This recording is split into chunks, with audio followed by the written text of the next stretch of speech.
On the 30th of November 1948, Somerton Park Beach in Adelaide, South Australia, would be the birthplace to one of Australia's most mysterious unsolved mysteries.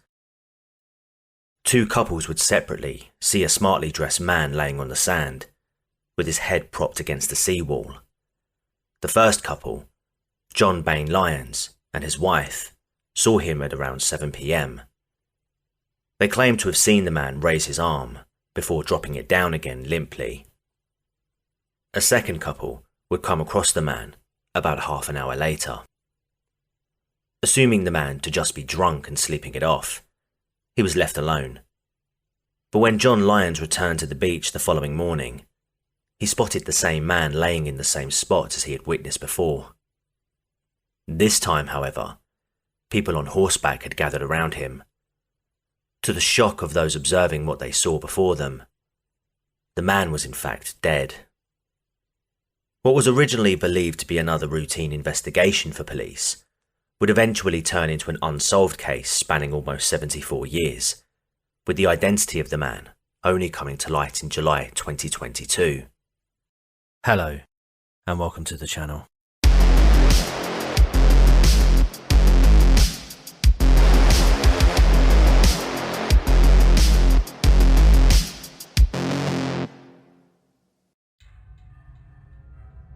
When police arrived, they started by searching the man to see if there was anything which would shed light on his final resting spot. Inside his pockets, they found on his person a packet of cigarettes, matches, chewing gum, a used bus ticket issued at 11:15 on the 30th of November, 2 hair combs, and an unused train ticket to nearby Henley Beach. A partially smoked cigarette was found in the right lapel of his coat, but the coat itself wasn't damaged, and there were no burns found on the man's cheek. Unfortunately, there was no identification on him, nor was there any cash, and interestingly, the tags on his clothes had been deliberately cut out, further eliminating another way of identifying who he was. The body was removed from the beach and taken to the Royal Adelaide Hospital for further examination. Dr. John Barclay Bennett examined the unidentified man, and he estimated him to be between 40 to 45 years old, with some sources stating this figure to be between 40 to 50. Bennett estimated his death to have been at approximately 2 a.m. on the 1st of December. Pathologist John Burton Cleland noted that he had pronounced high calf muscles and that his toes bent in a wedge-like shape. He theorized that he was possibly a dancer or someone who wore pointed-toe boots or high heels. It was also observed that the man's pupils were smaller than usual. A post-mortem examination was carried out by John Matthew Dwyer the following day, where he found blood congested in his liver and stomach, along with the contents of a pasty that the man had eaten. His spleen was 3 times the size it should have been and was firm to the touch. There were no signs of physical trauma, eliminating signs of a struggle, and despite Dwyer's conclusion that the man's heart was, quote, the heart of a man in good physical training, he was of the opinion that the man had died from heart failure. Dwyer would say that the death was unnatural, and this was backed up by 3 other medical witnesses. Dwyer suspected that the man had been poisoned, but after further analysis, no poison was found in his system. While they could find no traces of any poison, Dwyer didn't rule out that this could have come from something which, in a small enough dose, would leave the body quickly after death. A man by the name of Sir Stanton Hicks was asked about what poisons could have possibly been used on the man that could have left his system as quickly as it had. Hicks came up with 2 possibilities, digitalis and strophanthin. While plausible, there were issues with this theory too. Common symptoms in poison victims include vomiting and convulsions. It's believed that when John Lyons and his wife observed the man raise his arm and drop it, this could have been a convulsive act on his part, but there were no signs that the man had vomited nearby, nor was there any vomit found on his clothes. It was possible that the man may have vomited at a different location, before finally resting where he'd be eventually found. Either that, or he was put there by someone else. At this stage, police were confident that the man ended his life on his own terms and were primarily focused on identifying him. His fingerprints were searched against their national database, but no matches were found. Subsequent searches across the English-speaking world also garnered no results. Police would also share an image of the man across various media in the hope someone would be able to identify him, but nobody would come forward. Police would also make calls to hotels, dry cleaners, railway stations, bus stations, and lost property offices. Given the time of year, the man's attire was out of place, and they suspected he may have been travelling. It would be almost 2 months before police would catch a break in the case. On the 12th of January 1949, police were informed that a brown suitcase had been deposited to Adelaide railway station. The suitcase, which had been left in the station's cloakroom since the 30th of November, had been unclaimed since then. When police arrived, they spoke with staff to see whether they recalled seeing the man who left the suitcase there.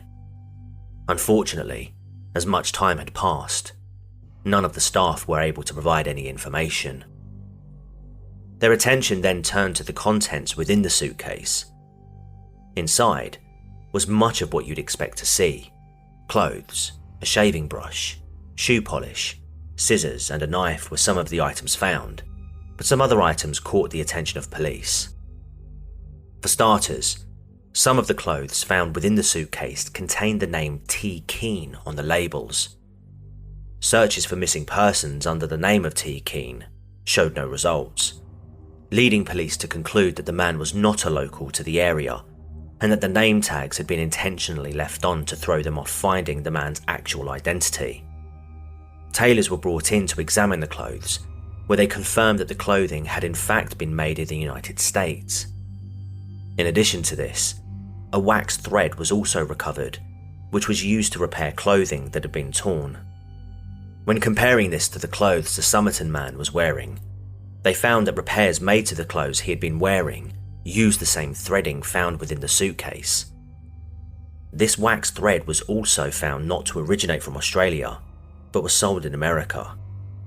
Finally, a stenciling brush was found which could be used to label cargo, which led police to believe he may have worked on a merchant ship. The leads would quickly dry up again from there, until 4 months later, when in May 1949, pathologist John Cleland would re-examine the Somerton man's body and belongings. He'd strike gold. Cleland would discover a previously undetected torn piece of paper found within a secret pocket sewn into the man's trousers. Upon unravelling the paper, he found that it read, Tamam Shud. These 2 words came from a popular poetry book written in the 11th century by Omar Khayyam titled The Rubaiyat of Omar Khayyam. Originally written in Persian, the words Tamam Shud roughly translates into "it's finished" or "it's ended." On a side note, the Rubaiyat will come up a few times in this story. The poetry book was translated into English by Edward Fitzgerald in 1859 and experienced a boom in popularity in Australia during the Second World War. According to supersummary.com, the Rubaiyat contains pithy observations on complex subjects such as love, death, and the existence of God and an afterlife. Others state the purpose of the book is to promote the idea of living life to the fullest and to have no regrets when we die. The discovery of the slip of paper only raised more questions than provide answers. Why did the Somerton man have this quote within a secret pocket? Was this some kind of suicide note? Was it possibly a message from his killer? Where was the rest of the Rubaiyat? This last question police hoped would provide the much needed answers they sought. They would search up and down across libraries and bookstores for copies of the Rubaiyat with the missing last 2 words torn from the book. They'd even search publishing houses and even make global appeals for information as to the rest of the book's location. However, they wouldn't receive any new leads. The Somerton man would be embalmed and a plaster cast of his face and torso would be made, and he'd be buried at West Terrace Cemetery in Adelaide on the 14th of June 1949. For the next month, police would continue to draw blanks in the investigation. But on the 23rd of July 1949, a man would come forward after reading about the Somerton man's story, claiming to be in possession of the missing Rubaiyat. The man, identified by police under the pseudonym Ronald Francis, told Detective Sergeant Lionel Lean, the lead investigator at the time of the initial investigation, that he had visited Adelaide with his brother-in-law by car, and to keep the vehicle cool while they were out enjoying their day, they parked the car at Jetty Road, Glenelg, and left the car window rolled down. Upon their return, they discovered the Rubaiyat in the back seat. Both silently assumed, incorrectly, that the book belonged to the other, and so thought nothing more of it. It wasn't until Ronald Francis was reading the paper the day before that he learned of the Somerton man case and the search for the Rubaiyat. There are conflicting accounts on the date the book was thrown into the car, with one newspaper report claiming Francis and his brother-in-law visited on the 20th of November, 10 days before passers-by saw the Somerton man laying on the beach, while Detective Jerry Feltus, who worked on the investigation as a cold case, stated the book being found on the same day, the 30th of November. Given the sources, it seems more likely the latter to be the case, but if he was there 10 days before he was found dead, what was his purpose for being there? Regardless, police checked the Rubaiyat and found the last page to have a tear in it where Tamam should have been. When they lined the piece of paper up to this, they found it was a perfect match, confirming they had found what they were looking for. This was an exciting break for investigators, and work was quickly underway in the search for clues. But in typical fashion, what they discovered only raised even more questions. For starters, the version of the Rubaiyat the Somerton man possessed was a unique one, which would have been worth far more than more recent editions of the book. As Detective Lean continued to sift through the pages, he found indentations on the back cover of the book, along with 2 telephone numbers written on it. The Rubaiyat was placed under a UV light, and what was revealed was 5 lines of random letters, with the second row crossed out. It quickly became apparent to investigators that what they were looking at was likely some sort of code. While I wish I could tell you what the code translated to this day, nobody has been able to definitively crack it. But the code wasn't the only thing on the back cover.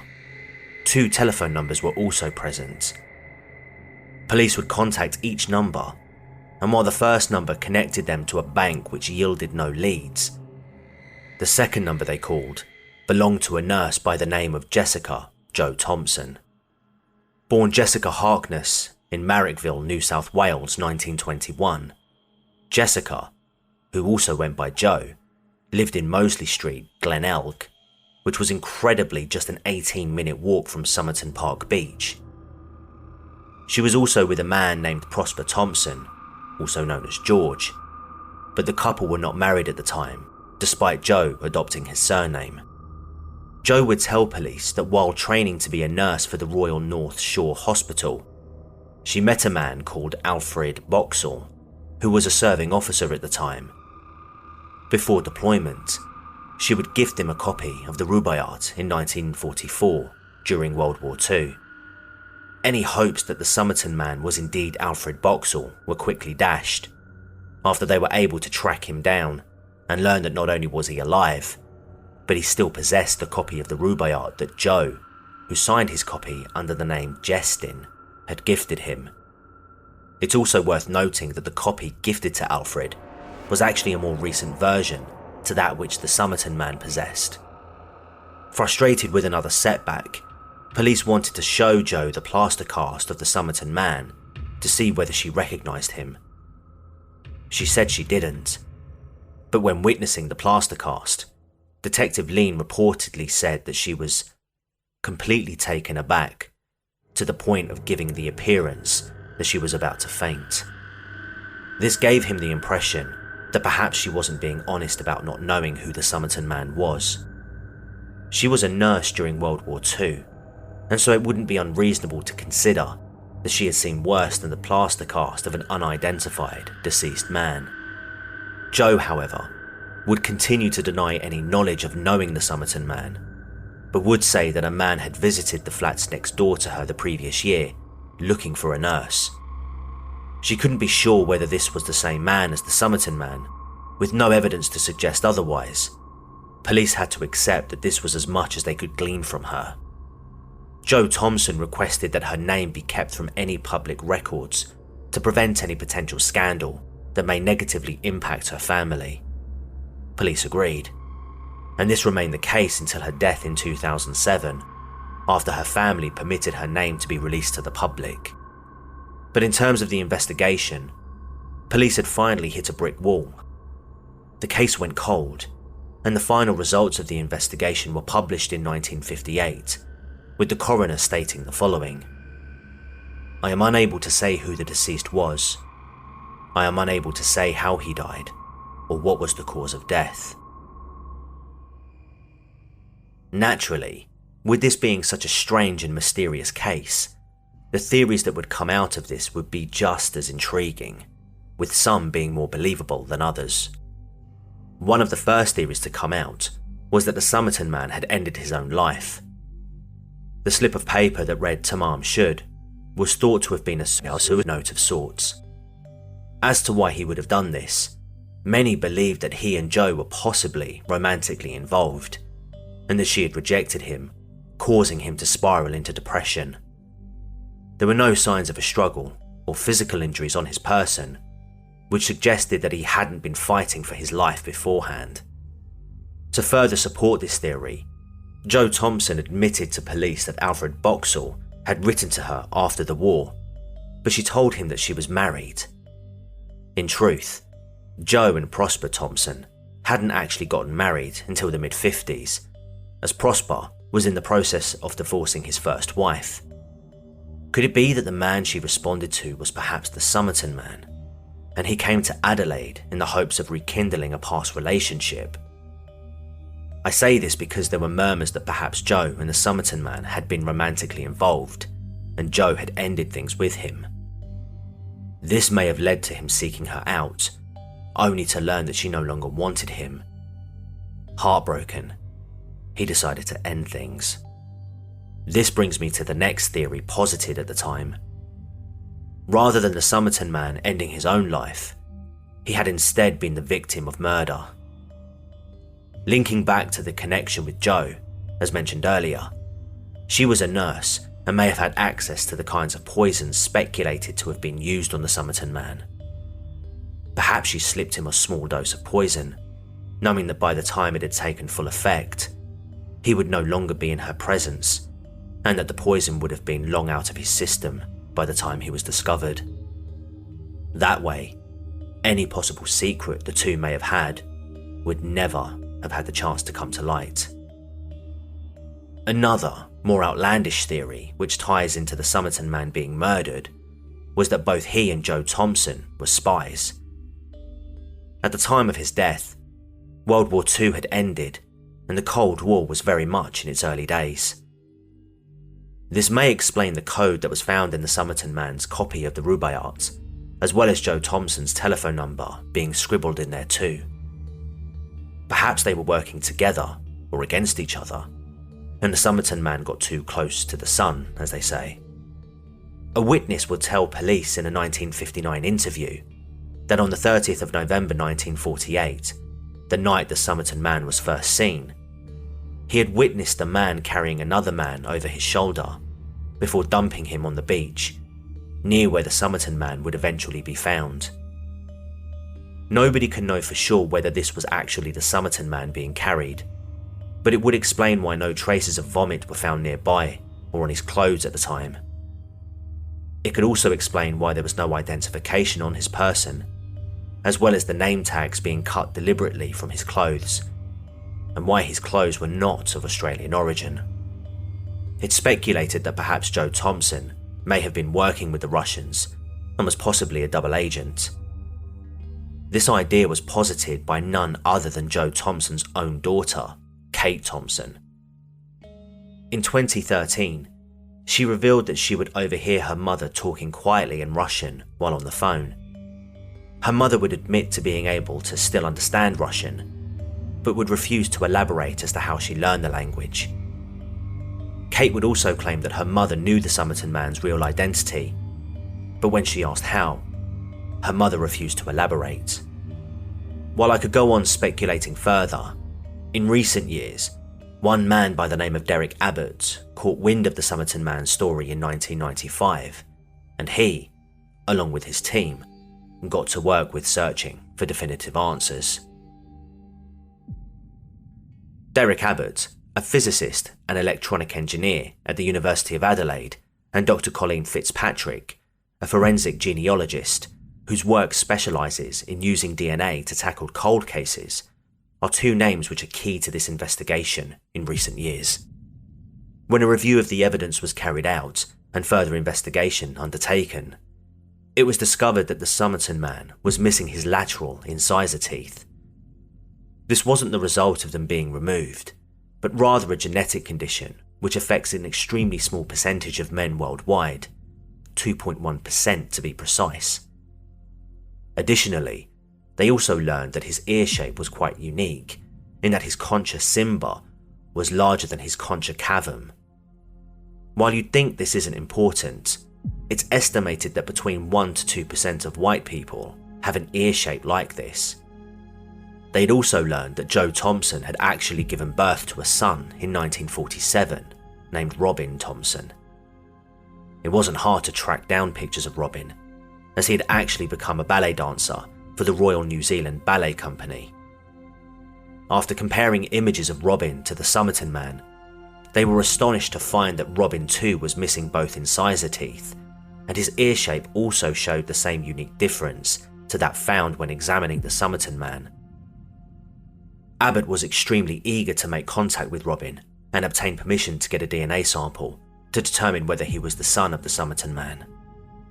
But there was one problem. By the time Abbott made the discovery, Robin had sadly died 2 months before, and he was also cremated. This naturally ruined any potential for a direct DNA sample. Undeterred, Derek Abbott would begin searching for a living relative of Robin, and he would strike gold when he found Robin's daughter, Rachel Egan.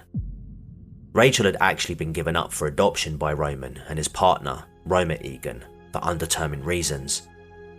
But when Abbott approached Rachel, she jumped at the chance to help out. In fact, Abbott and Rachel would get on so well that the pair would fall in love and marry shortly after meeting, where they would go on to have 3 children of their own. Using DNA from 3 strands of hair found in the inside of the plaster cast, this was compared with Rachel Egan's DNA. The results were interesting to say the least. The results of the test failed to identify any markers matching Rachel's DNA to the Somerton man, which Derek Abbott would later say that he was confident the Somerton man was not related to Rachel, and thus Robin not his son. But she did have markers which matched 2 other men: former United States President Thomas Jefferson and George Prosper Thompson.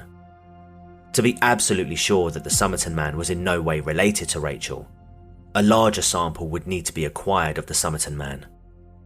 Derek Abbott would request the exhumation of the Somerton man's body, and after several years, his request would eventually be granted.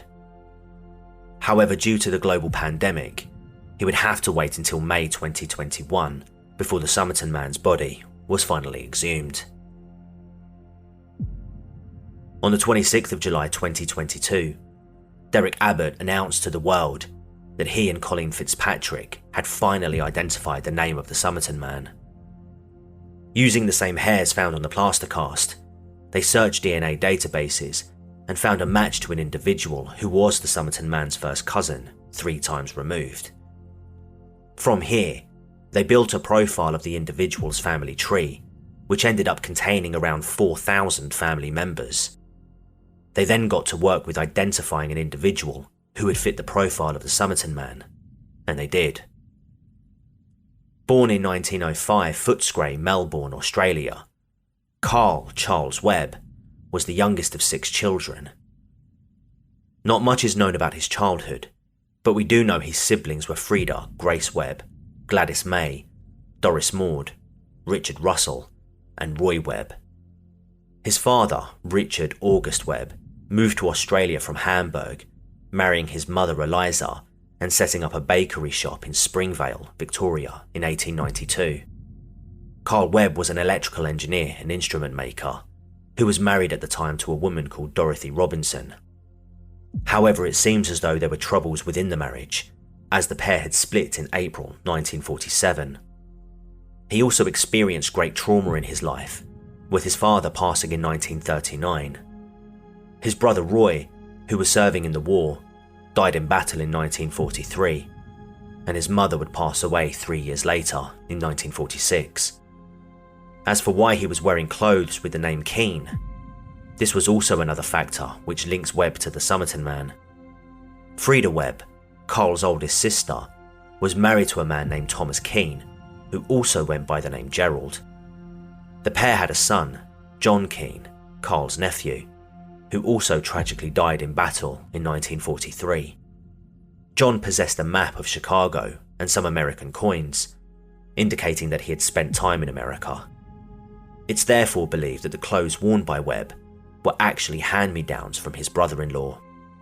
The last piece of evidence that ties the Somerton man to Carl Webb was that there are no records of him after 1947, and he was the only sibling not to be issued with a death certificate. The last record pertaining to Webb was in June 1951, where Dorothy had filed for divorce, citing desertion. Dorothy would say that Webb was a man who lived a quiet life and was often in bed by 7 p.m. However, she would also allude to their relationship being somewhat unpleasant, saying the following in documents: "If he lost, he would be sullen and rude to me or anyone else. If he lost at cards, he would become unpleasant to everyone." To date, no pictures of Carl Webb have been officially unearthed, and there are no living relatives who remember him, but some pictures of his siblings have begun to emerge, with the image of his brother Roy being notable for their likeness. That hasn't stopped internet sleuths from scouring the web for possible images.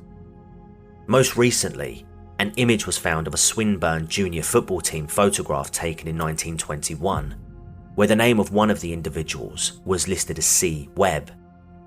Unfortunately, it's unknown how the list orders the youths, leaving us to speculate who C. Webb actually is.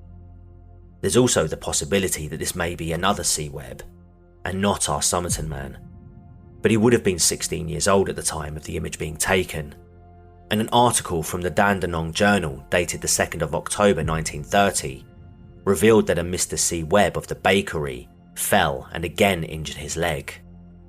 As I mentioned earlier, Carl's father owned a bakery, and both Carl and his older brother Roy worked there for a time.